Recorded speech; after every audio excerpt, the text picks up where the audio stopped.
Welcome back to Daybreak. This week in Alaska history, a group of dedicated men and women began drafting our state's first constitution for what they hoped would become the new state of Alaska. The year 1955. And this week's Storytime with Aunt Phil, author Laurel Bill tells us why some call it one of the best state constitutions ever written. Several copies of that constitution are here at the Lusek Library in Anchorage. Now, the original was written on the University of Alaska Fairbanks campus. And Laurel, how many people did it take to put this thing together?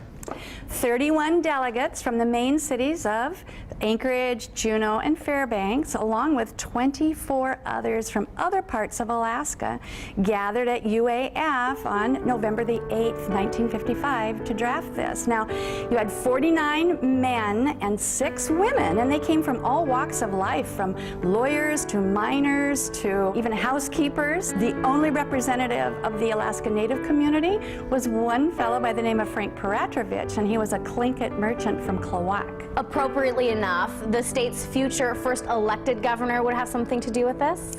The entire body nominated him to be the chairman, the president, overseeing the creation of the Constitution.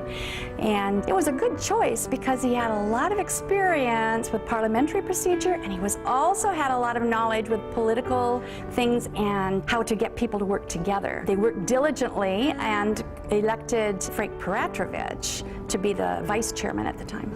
So as we mentioned, they get started on this in November of 1955. How long does it take to write something like this? Almost 3 months to create this 14,400 word document. They finished it in February and started signing it and getting it ready for the future, hopefully, state of Alaska. And it turns out that the National Municipal League said that it was one of the best written constitutions that they'd ever seen. It provided for a strong governor as well as an appointed judiciary, and then provided for 20 senators that would serve 4-year terms and 40 representatives who would serve 2-year terms. It also provided that 19-year-olds would get the vote and that Alaskans would have their resources managed and developed for the benefit of all Alaskans. Drafting the Constitution, it wasn't the only thing on the group's agenda? Yeah, they delayed the decision for what to do with the Alaska Native land claims, but they did pass ordinances. One was for the abolishment of the fish trap, and the other was to provide for elected representation in Washington, D.C. Now, in the end, it would come down to Alaskans. They would have to approve this Constitution. When did that finally happen?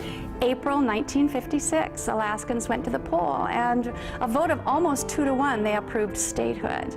And then in October of that year, they went to the polls again and elected Egan and Ernest Gruning as the state's first senators and Ralph Rivers as our first representative. And then in December, Egan and Rivers and their wives all got in cars and headed toward Washington, D.C. to present their Constitution and their case to Congress. Well, 3 weeks later, they arrived in the nation's capital to big fanfare and applause, and everybody was excited to see them. But they were not recognized nor seated in Congress.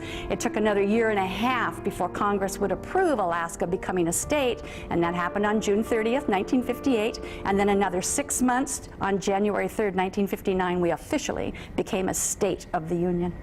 And for nearly 60 years now, Alaska's Constitution has served us well. Another great Alaska history lesson next week. We take a look at the ship that helped to spearhead the search for gold here in Alaska. It's an interesting one.